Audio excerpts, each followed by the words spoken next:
Okay, so we are live. So good evening, everyone who is currently viewing our live broadcast. My name is Joseph Downey. And I'm Pat Thompson. And tonight we're going to be presenting College and Career Readiness for ELA. This presentation is going to be following a PowerPoint, which you will see briefly. And at any time, you can text in a question, and we'll show you how to do that in just a brief second.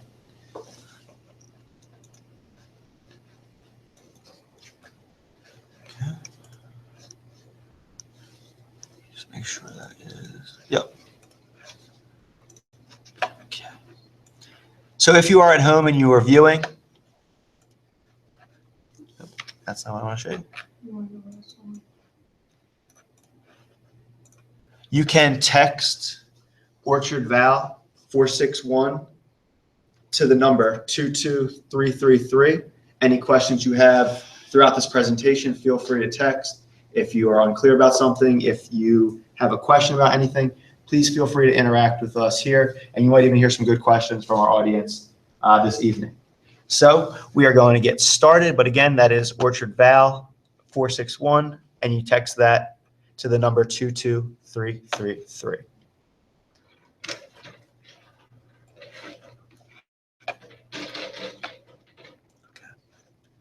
All right.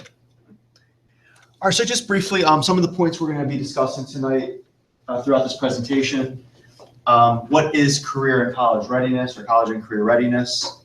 We're going to be talking about some online resources for our students that we can use, some that are currently being used in the school, and some that you can use at home as well to interact and really communicate with your student.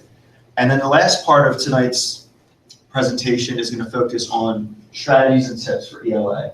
And we'll give you some practical strategies that you can take home and add to your tool belt of knowledge already. All right. So let's get started with, what is college and career readiness? When we talk about the Common Core State Standards, is what all our teachers and all our curriculum is based off of. But these are a set of standards that are helping to prepare our students from K to 12th grade. When they graduate 12th grade, they are ready for either college, for the workload that they're going to have, for the activities that they're going to be required to do, or they're going to be ready for the workforce. So certain jobs, they're requiring more rigorous work, more ability and skills with technology, with communication. So, emails, using digital media to give presentations. And, back in 2010, there was a discrepancy for students who were graduating where they weren't learning these skills as well. So again, our goal in school is to really help to build these foundational skills for our students as they get ready to enter a career or college. According to the Common Core State Standards, students who are college and career ready, these are just some things that we're looking for by the time they graduate 12th grade. We want our students to be independent learners. Some of the things we're looking for, again, demonstrate independence. They have a strong content knowledge. All right, so we're really thinking about math and English, so reading and writing. They can respond to varying demands of audience, task, purpose, and discipline. And again, if you think about our students now, they're in different periods every day. So we're starting to build on that here, where they have to know how to approach science, how to approach mathematics. And again, when they graduate, their job might require them to approach a different audience, depending on what they end up doing. Or college is going to really have a lot of heavy demands academically. Comprehend as well as critique, so understand the material and be able to give some input. Value evidence. Now this is really big when you hear teachers talk about text evidence a lot. How to support your answer. So in the past, it was really just being able to give the answer, but how do we, I guess like back in mathematic days or math, they would say show your work, right? So you have to show your work, yeah, but now you do it in every subject. So you take text evidence to show your work. And again, using technology, digital media, and that's really big for communication. And understand others' perspectives and cultures. And that's big, with the amount of, or the different genres that we're incorporating in our curriculum. We do a lot of multicultural, texts. The website I'm going to show you later, there's a lot of good current events about things that are going around the world that really makes it, I know they say that the world's getting smaller, but our kids are more aware of social issues that are going on in the world. And that's, again, we want them to have a good base of knowledge by the time they graduate high school. Okay. If you're interested in checking out some standards, which is what we're basing our lesson plans off of, and when we start talking about STAR a little bit, this will be helpful. You can go to the Common Core website, and that's ccss.org.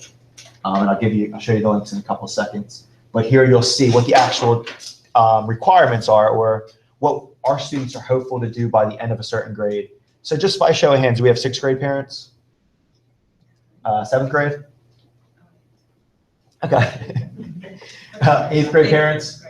Okay. So each standard, so when you go to 8th grade, you're learning the 8th grade standards. So although you're in 8th grade, you might not be at standard 8.1, which is a certain way to cite evidence. So throughout the year, we're building on that. But by the end of the year, we want you to have mastered all of these standards and have these skills or these abilities. And we'll talk a little bit about that, because the standards, again, STAR is really based off standards. But I don't want to give up too much information. All right. We have to be here we'll be here till 8 o'clock. All right. And again, just to go back, touch on the ELA side, we're preparing our students. In 2017, Common Core is going to be switching over to the New Jersey State Standards, which, again, different language, similar requirements. Again, so we're focusing on those foundational skills as well. They are such like learning goals. So you might, if you go into your student's classroom, you might see your teacher up on the board, target goal for today. They're just breaking down the standard in a way that our students understand the language. So it's not so technical. They feel that, okay, hey, this is my goal today. This is what I'm going to be able to do. Yeah, it informs them ahead of time. What are we trying to learn today? It gives them something to shoot for, more direct. Yeah. And when you have access to this PowerPoint, again, I've provided 2 little tiny URLs. The first one is for parents. So it's really, breaking the standards down for you. And then the actual standards will be the second one. So if you want to see, what really is the content, that's for you. Some of the things that your students are working with, and honestly, it's a lot. Students in middle school, I would say, I think it says, once students hit 4th grade or leave 4th grade, the requirements in reading and writing, they go up tremendously. So students are, interacting with more informational text. They are reading harder texts. They're required to do more. And again, when we talk about, switching classes is a big transition. So when you think about middle school students, they are being overloaded with changes, and not just, social and environmental, but academic as well. So your students right now, they're currently doing things like citing text evidence. They are identifying the author's point of view in an article. They're also doing writing pieces where they take the point of view of a character and they write as that character. They're looking for central idea in a text and author's purpose. So why did the author write this piece? And again, these are all based in the Common Core. So these are all skills that we're constantly working on. And tonight, when we go through our resources with you, we're hoping that the strategies we give will help you as a parent, kind of understand what the student's doing and ways that you can do things at home with your student to reinforce these skills. Okay. All right, so we're going to get into our online resources, and it is all going to start with the STAR assessment. All right, so STAR is a nationally given assessment. And just real quick, did they speak on STAR a little bit for the mathematics side? Okay, so just the gist, it's given 3 times a year, fall, winter, and spring, and all students take it. The good thing about this is it's not just students at a specific school, but it's national. So when you compare student data, you can see nationally where students are ranking. What STAR does is it looks at their ability in math and reading on grade level and by the standards. So again, when I mentioned earlier, when your students come in 8th grade or 7th grade, they might not be at 7th or 8th grade level. And STAR kind of adjusts itself to see what standards your student is working at. When you receive this letter, and this isn't a real parent letter or anything like that, it's just a sample, you got a little breakdown of scores and explanation. And that's what I kind of want to go over a little bit more. And at this point, in the next 2 slides, if you have any questions yourself, just like broad questions, feel free to ask them. And afterwards, if you have any specific questions about the report, I'm around after this presentation as well. Okay. All right, so let's talk about the first one I believe on there is the percentile rank. And this score is your student compared nationally to other students taking this test. So the highest score is the 99th percentile. So students scoring at that are at the highest. The lowest would be the 1 percentile. Now, students at 40 and above, probably from 40 to 60 range, that's usually like average on STAR. And then again, 40 and below is going to be a little bit lower. Now, this test was given the first month of school. So students are coming off summer break. So a lot of times you might not see your student performing where you think that they are performing. Our teachers really try hard to make sure that these scores are valid. It is a timed test. So sometimes students, if they skip a question, that could go into the score as well. So if you're thinking about their score and you know your student and based off their performance, reach out to your teacher and just, ask, was this, a time test? Was there anything you noticed? Because that's our biggest thing. We want to make sure you're getting an accurate picture as well as we are. But again, the PR is a good indicator how they're doing on a national scale. The next area is instructional reading level. And this is the highest level of reading a student can do at 80% with assistance. Okay? So this is where they feel comfortable working. And this is where your teachers are typically instructing the students together in the classroom. The research behind this is really showing that with STAR, there's a lot of vocabulary questions in context. So it might be a vocab word in a sentence. This is testing your students' ability to identify the word and its meaning using context clues. And if you think about, reading a novel, when our students are reading and they come to a word they're not sure of, it's hard to understand and really get a full grasp of what they're reading if there's too many words they're unfamiliar with. So again, that's your instructional reading level. And probably one of the most useful ones, and we're going to talk about this, is the zone of proximal development, or ZPD. And this is a range that you can base your students' level of ability and their comfortableness with the text.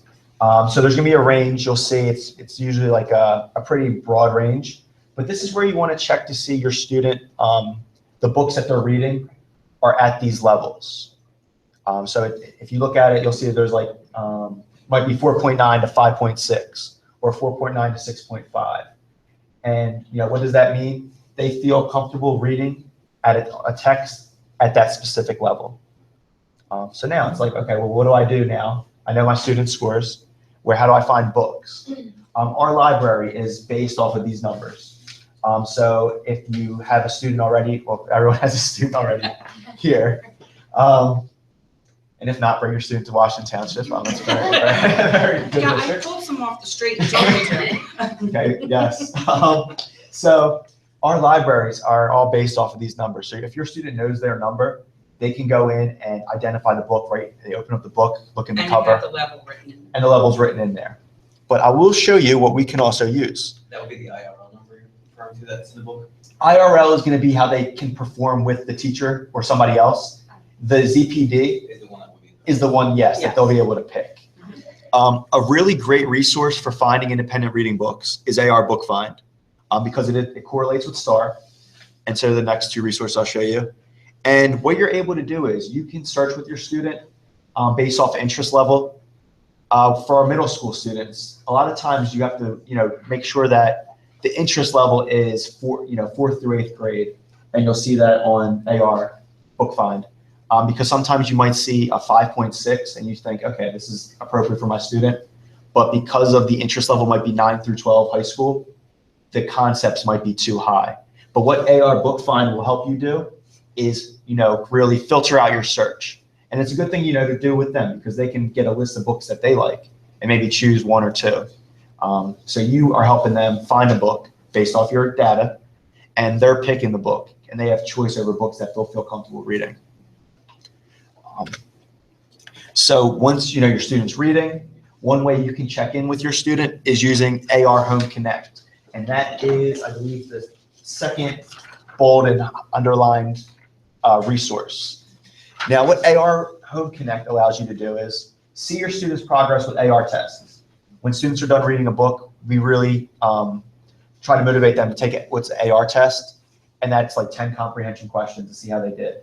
But as a parent, you can see how your student's performing based off the books, based off the level. You can get an idea of interest, what your students are reading, maybe what areas or what kind of books they're not doing well with. And you can also, see the interactive bookshelf, which I think is cool, because now you have an idea of books you can maybe gear your student towards. And again, to get into this, you do need your student's username, which is going to be their first initial and then the first 4 of their last name. So Joseph Downey would be J Down, and then their lunch pin. And I'm sure they'll be more than happy to give you their lunch pin. Now, that's something every parent has, is the ID number or the lunch pin. Okay, Yeah, so I think that's how they load the account. okay, so yeah, if you do not have that, I believe you can reach right out to the main office or your student's teacher, or even myself. If I have access to the student's AR Home Connect, I could get you the access if they're not giving it up. All right. The next thing again, and we kind of talked about this, Accelerator Reader, and just from a teacher's point of view, Pat, how is Accelerator Reader really utilized in your classroom? Okay, I do all 3 grades, so we use it quite extensively. The students now are asked to read a particular amount of time in a certain time period, and we give them access to the computers so that they can go on the Accelerator Reader and find books of their level. And we encourage them to take the quizzes, not that it is used as a test grade in our grade book, but what we do is we look and see how well are they doing at their level, okay? And then we give them classroom incentives. Okay, let's shoot as a whole class to read X amount of books and do this amount of quizzes, and then we can do something fun or whatever. So we give them little incentives, and we even I have one where we're doing like the winning class will do something at the end, little goals, and they're liking it. We show them every Friday. We'll show them where their standings are, and they get excited about it. But it's good information for us, the teacher, because we can see how well they're doing in particular areas. And we like it because also they're going for books that are on their level. Many students, I hate reading. You're gonna make me read this much, and it's a lot of times it's because they're reading something that's too hard for them. And so if we back it down now due to finding out on the STAR testing what their level is, okay, now they might feel more comfortable with it. A lot of times now, we're not giving them, okay, you have to read this book. Now they have a choice to come to the library. They have gazillions of books. There's books online and everything. They can find something they're interested in. And we will do another website, the Newsela, which you can really find anything that you're interested in. So we promote using it a lot. It's giving us a lot of feedback. It's giving the child a lot of feedback. They can see how they did. And they can see their areas of, I thought that, but it was this. I wonder why we have access. They can ask us questions about it. So it is a very useful resource. And again, the biggest thing is we want our students reading at the end of the day. We want them to feel comfortable reading for an extended amount of time. So even if your students are reading maybe comic books or magazines, the biggest thing is with reading and writing is stamina. Just like if you think of athletes, marathon runners, they have to build stamina over time. And it's the same thing with reading. The biggest reason why kids aren't doing so well on standardized tests is because the amount of text, and they're not used to it when they approach it. So the more that they're reading for longer periods of time, the better a chance that they're going to be better and successful when it comes to reading. So I would really motivate them, even if they're reading, smaller chapter books. I really push like the graphic novels, which are really cool. It almost looks like a comic book, but they have like things like Tom Sawyer, like a lot of classics that are redone. Just the fact that my students are reading is really a big step. And again, the choice, giving them that motivation, feeling like they are empowered, is really a big help getting a reluctant reader to start reading. Okay. This next tool, before I continue, any questions about the AR program, about STAR, anything in general? Yes, sir. Well, you just mentioned about getting the child to read for an extended period of time. What's a good yardstick to measure? Like, is it an individual thing? My daughter will read, she says she has to read for 20 minutes, and she'll read for 18 minutes. All right, so she's counting down. What I would do is maybe have your student, pick a time at first that's comfortable, and then maybe move it up a little bit as you see progress. And again, I like that you pointed out it is individual. Every student's going to read at a different rate. Myself, for certain texts, I might take a little bit longer because I might have to go back and reread something that I wasn't sure of. But maybe start with 10 minutes, and then okay, you're reading now. You're flying through. Let's bump it up to 15 and 20. So almost like back to the analogy of the weights or exercise. So now we're putting more weight on our barbell. But again, I think it's more individual. So maybe start at maybe have her choose what she feels comfortable. Now I know school says like 20 minutes a night, which is like a recommended. But again, if you're at a different pace, then help build them where they're at and start there. Yes. You said that they're instructed on their IRL level. Yes. So do they take the scores from this test, and that's how they place them in their class?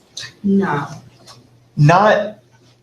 Okay, so STAR is in one data point for class placement at the end of the school year when you have all 3 data points. Because again, STAR is to look for growth. How are students growing to meet the standards? But that's just one data point. When in the beginning of the school year, when students are new, this is a way to help differentiate the instruction. So teachers can say, okay, so the student's performing here instructionally. So when I give out material, I know who my audience is. So it's a way for the teacher to kind of. Do they teach at the average? I think the biggest thing is, depending on the teacher, is how their style of teaching. So there might be a whole class lesson where everyone's getting the information. But now what we're going to do together is going to be at your level, or what you're working on is going to be closer to your level. And again, it's the progression that we're really looking for with STAR.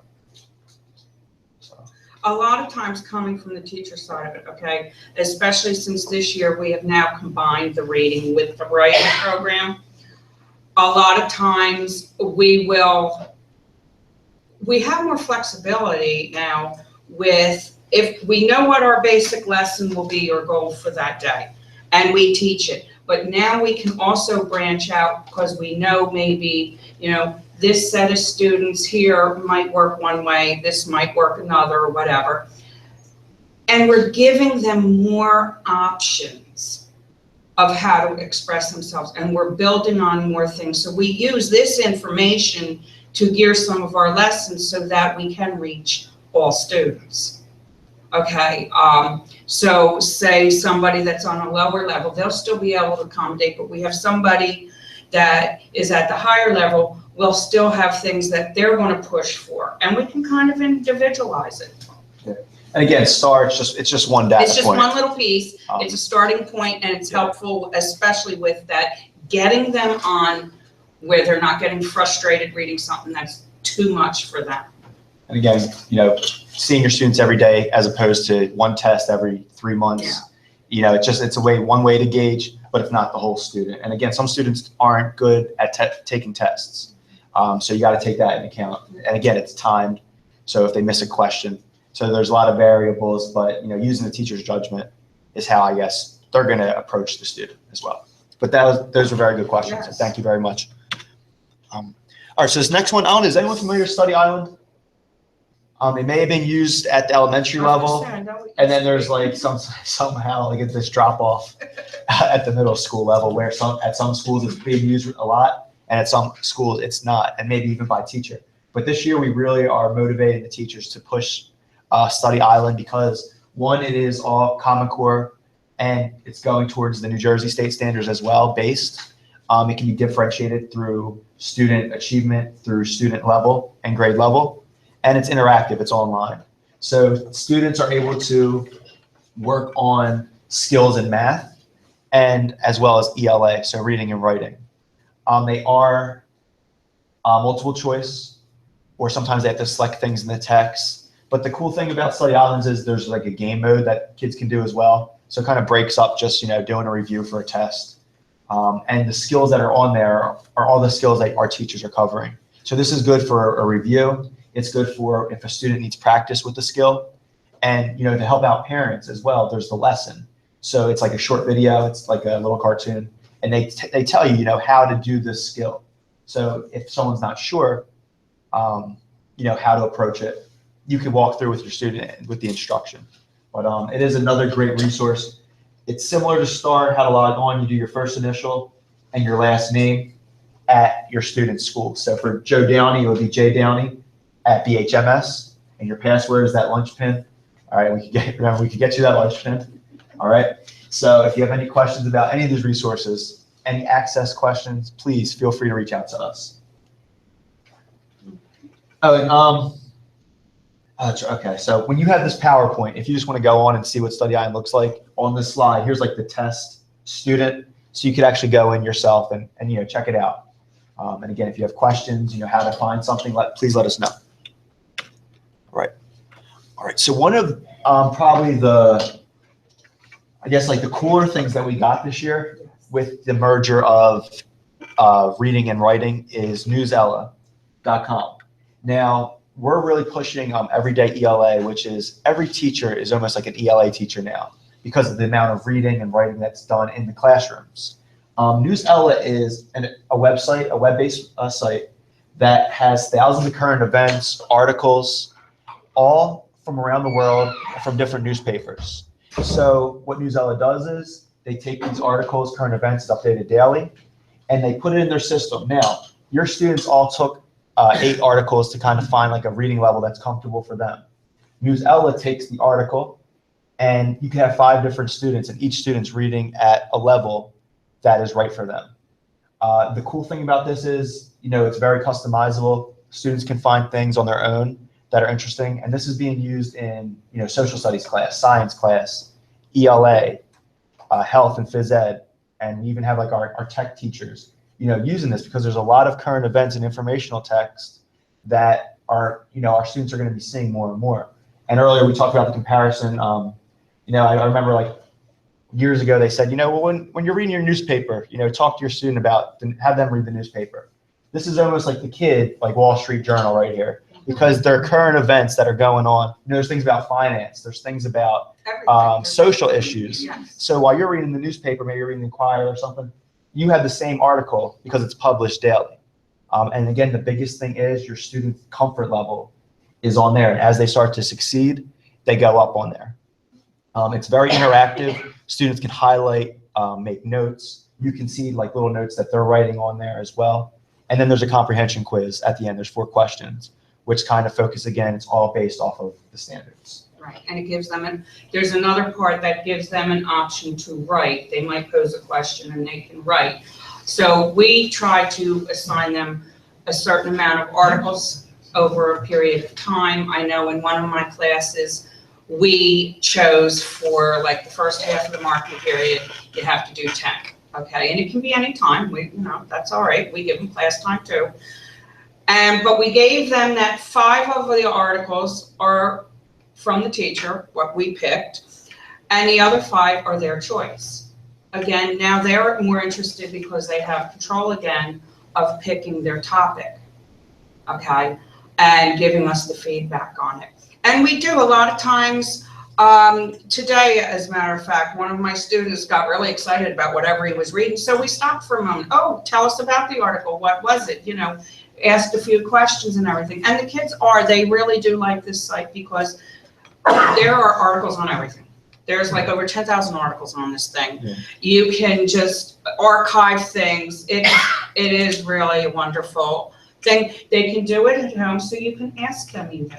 Maybe there's a topic that they're talking about, and so you can ask them more things about it.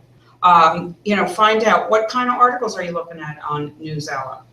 It's a great conversation starter for at home. And you can ask them lots of things about it. Maybe there's questions you pose that they didn't really figure. They can go in again and look further and find more information about it. So it is a wonderful tool that we've put to use this year. Definitely. And again, it's, same content. Everyone in the classroom is learning the same article, but at a different level. And when we talk about, reading stamina, not every student wants to read a fiction text. Not everyone likes fantasy. This is another way to show them, hey, here's a choice of articles that you can read as well. All right. So this next section is really to focus on some strategies and tips, not only for ELA. A lot of these can be applied at home with other content areas. But when we talk to other teachers in our buildings, these were some suggestions that they made that when their students do these things at home, they're seeing a lot more improvement.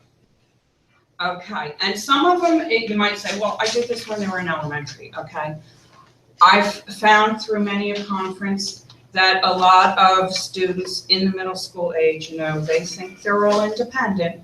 And no, Mom, don't ask me what, you can't see my assignment book and all that jazz. But it is still important because they think they're so independent. But this, of all times, is very important because we're trying to get them ready for when they do enter college or a career later on. The habits they're forming now will last. So if we can get them into these good practices, they will, when they are independent and they're at college or they're at their career, they will still do these things. So the first thing with homework's a big deal. Set a particular area for it. Okay, if they know that, okay, that end of the kitchen table while Mom's making dinner or whatever, I do it there, they know they have this set spot. And make sure that there are supplies around so that they're not having to go look someplace for tape because they might need tape or something. Have your basic with the paper, the pencils, pens, types of things like that, so that they're not being interrupted, because when you break that concentration, we're gonna lose them. So if you can have that, try, and I know we're all busy. I know we have all different routines and schedules, and people go to soccer and dance and everything, but try as best you can to set time. When do we work on homework? The child knows, oh, okay, Mom's starting to make dinner. That means I have to go into my little area and start my homework, or, whatever the case may be. My little brother's getting his bath up, so it's my time for homework. That type of thing. After a while, after it becomes repetitious, they get into that. They're still little kids in a way that need to have this repetition. So that's important. A big thing with me as the teacher is please check. I said about they all have assignment books. They're at this age, they're like, Mom, you don't need to see it, whatever, because they didn't write it probably. But a great way is go on the teacher pages. If you go to the WTPS.org site, on the one side will be the teachers pages. Okay, you can go to schools and then teachers pages, and we list the assignments up there. If you want to check if your child is handing them in, you might see them writing at home. It's amazing that sometimes, I don't know, between home and here, it's not here. You can go on to Power School and see, oh, he's missing a couple assignments. Go look in your locker, okay? Keep up with them. You can be checking these things and they don't even know you saw it, okay? Unless you approach them and say, why didn't you turn in 20 assignments? Okay, so that's an important thing. Always keep up on it. I don't know. I think I was going kind of into the next thing with organization, because we were talking about earlier how to, now we got the homework basics. You're setting your routines, and you're trying to communicate with your student. So the biggest thing at middle school is the organization piece. Again, they're coming from elementary, where a lot of classes were in the same classroom. Now you have 7 different classes throughout the day. So one way to really focus on organization is to have a student maybe have like a planner. And again, all students are provided with one at the beginning of the school year, looking at the teacher pages to see what homework is posted. But the big thing is, looking at the students' assignments and maybe showing them how to break it into smaller pieces, because a lot of times students get a little bit overwhelmed when they're given 8 different assignments in one day. So it's really how to chunk the assignments by maybe prioritizing importance. working on due dates, and starting off small. So maybe our goal for tonight is to prioritize 3 assignments. And then as we start to practice with them, and again, we're trying to reinforce it in school as well, our students are going to become more independent, more choices and chances that they have to practice. Right, like I can tell you with vocabulary, like I said, I'm in every grade. We don't say, okay, by tomorrow, you have to have, 4 of the pages done. There is we go over a lesson a week, basically, in their vocab book. And we all give them a couple days to do the assignments. So they may come home and it's like, well, my vocab's not due till Thursday, and the grammar thing is not due, but that's due Wednesday. Okay, don't not do teach them, don't not do the Thursday one until after you're done the grammar, but break it down into those days. Show them how to break. And a lot of times they are overwhelmed when it's like, oh my God, I got 4 pages, even though they have like 4 notes. But okay, break it down. They'll do better sometimes because they're not spending such a long time on one particular thing where they get bored or they get like, So if you can break them down, show them. After a while, they'll get the hang of how to break down things. Even with the reading, if they're supposed to read a particular amount of time or whatever, break that down. Simple little things. They might have something with vocabulary that might just take 5 minutes, and then move on to something else. A simple thing like that. A big thing with it, which I'll get into later with flashcards and things, there are things that if you have to bring your child, maybe you have 3 kids or something, and 2 have to go off to something, so you're driving everybody. Flashcards, do a little reading in the car. They're not driving. They can do things. It will still enforce studying and things like that. Simple flashcards. We use flashcards for every subject. It's a great thing. It's a carry-all. You go to the doctors, you have to wait in the waiting room for a half an hour anyway. They might as well use this time. Teach them to use the time correctly also. So that's a big important thing, I think. I kind of transitioned right into vocab as we were talking about flashcards. And a lot of times we think like, okay, vocabulary, just, flashcards only. But the big thing with flashcards, it is repetition. It is more exposure to content. So not only in ELA or you can use it with vocab words, but if you're doing science, maybe you're doing formulas or math with formulas or math facts. You could also use flashcards for, dates, events. So that might help in social studies. Again, that's just one strategy. But if you're familiar with Quizlet, this is an online flashcard, basically. Yeah. It is a database with thousands of already preset lessons. And a lot of our ELA teachers and social studies teachers actually upload lessons on here. So our students are using these, as a flashcard. They can print them out themselves.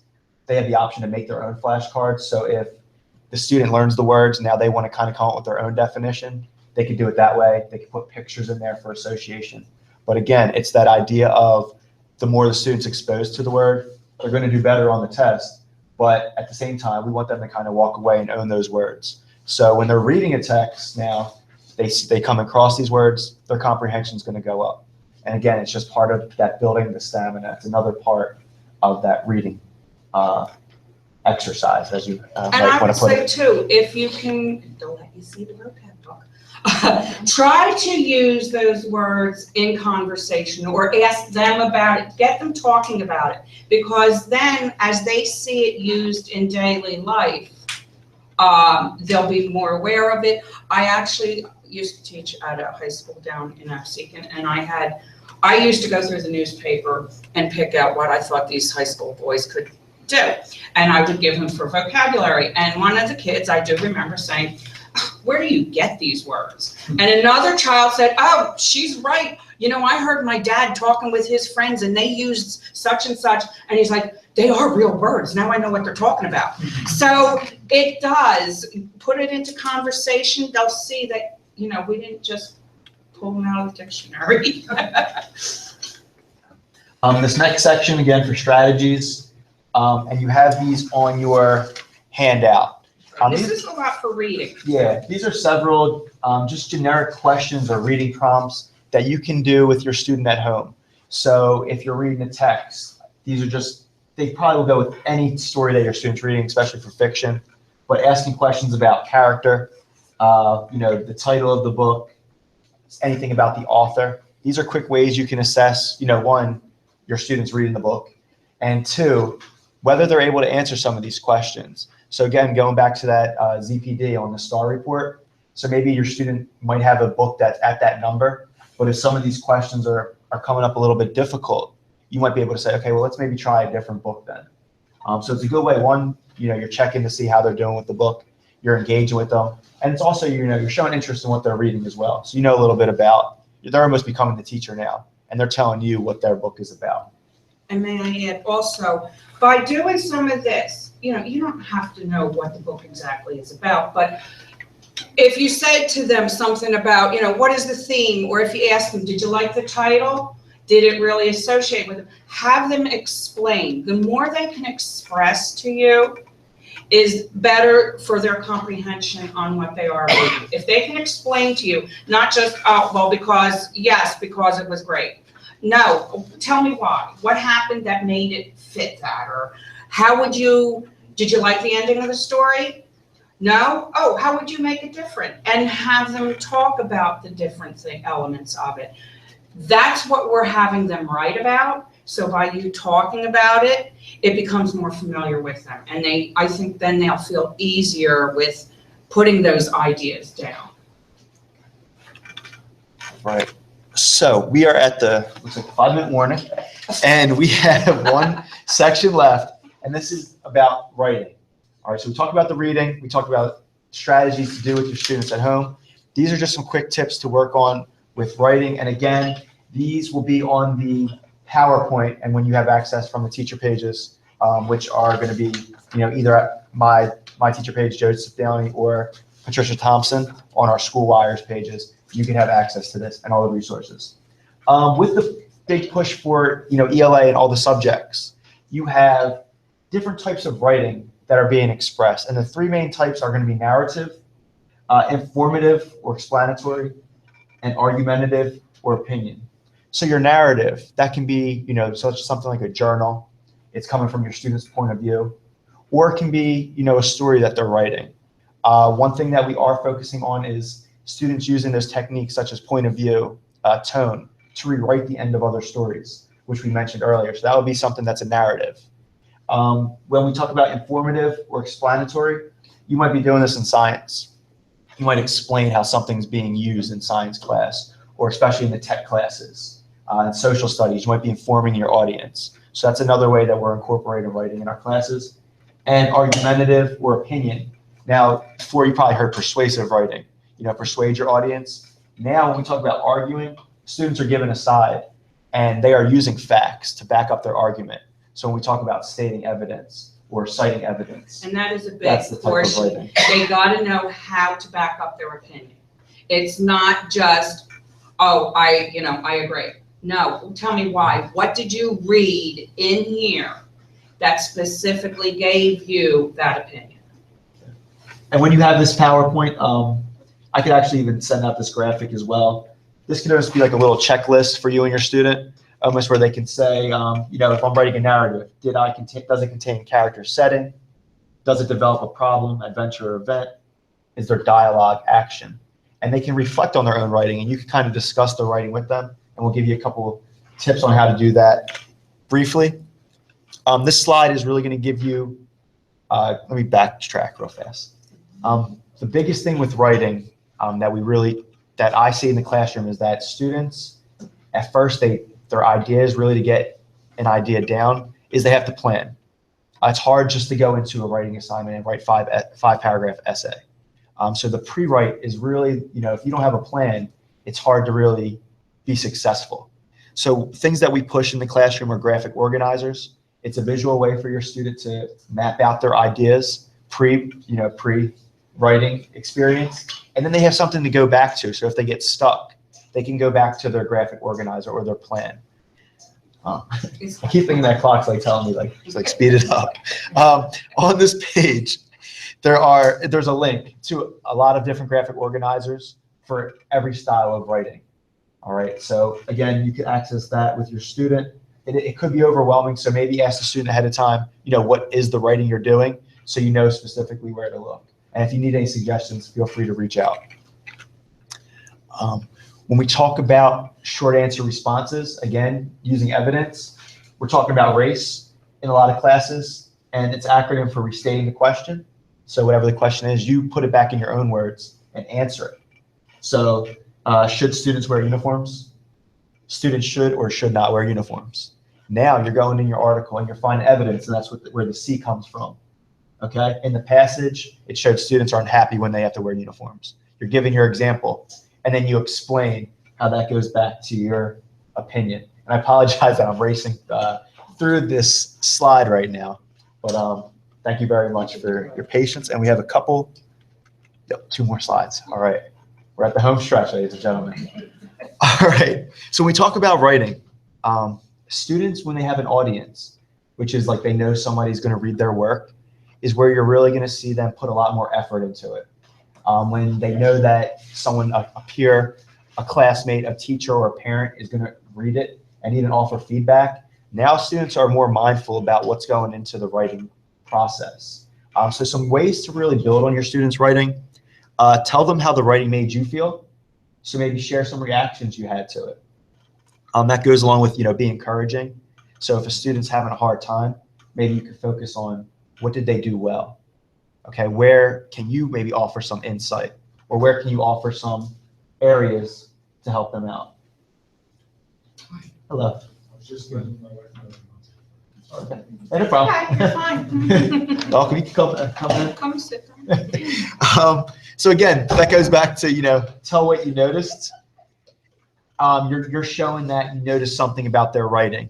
And again, you could ask a question about their writing. What made you write this piece? Why did you give this information? What else can you put into your writing? And make a personal connection. If you've experienced something to write about, maybe share that. Or if you had a similar problem. The kids love when you have a similar problem and that they don't feel like they're the only ones. And Especially when teachers have the problem. They really enjoy that. We'll let them put a personal experience in. After they've cited what they've seen in the text, sometimes we'll say, see and put in something that maybe you can relate to that will show the same thing, because that is part of backing yourself up.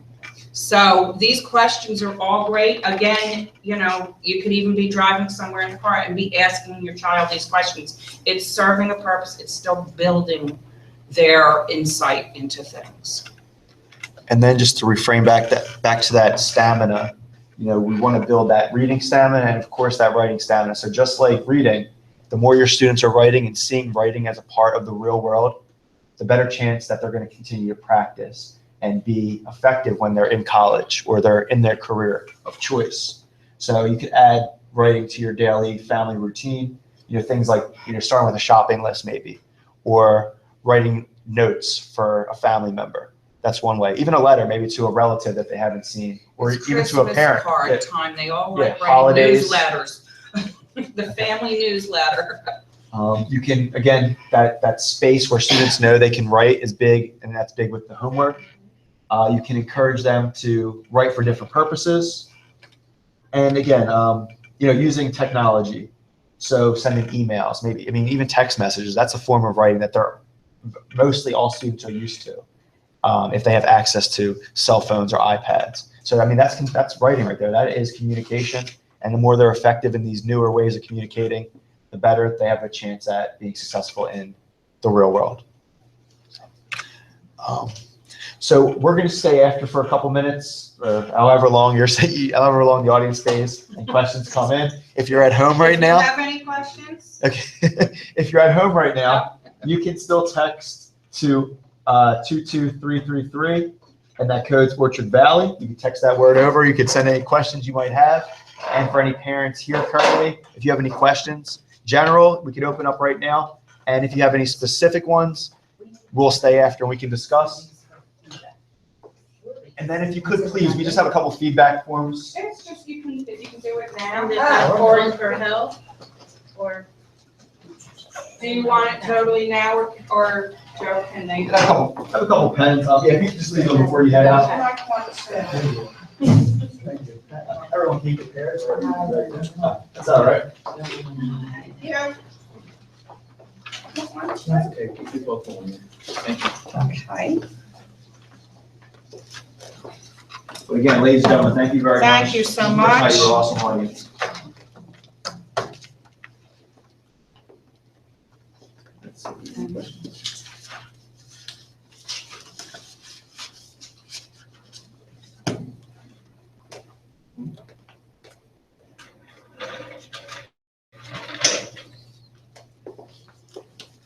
Would it just pop up in there? Trash can. It should pop up. Actually, if you want to do that right there, or you toss those out. Trash can. Trash can's over here by the.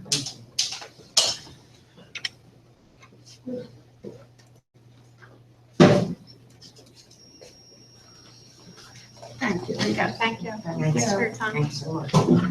Thank you for coming. Have a nice night. Thank you. Right, so does not seem like we are getting any text-ins, so thank you very much for the audience at home, and we'll see you at the next Oh, cyber. somebody just wrote, Oh. great presentation. Thank you very much, home audience. We appreciate that.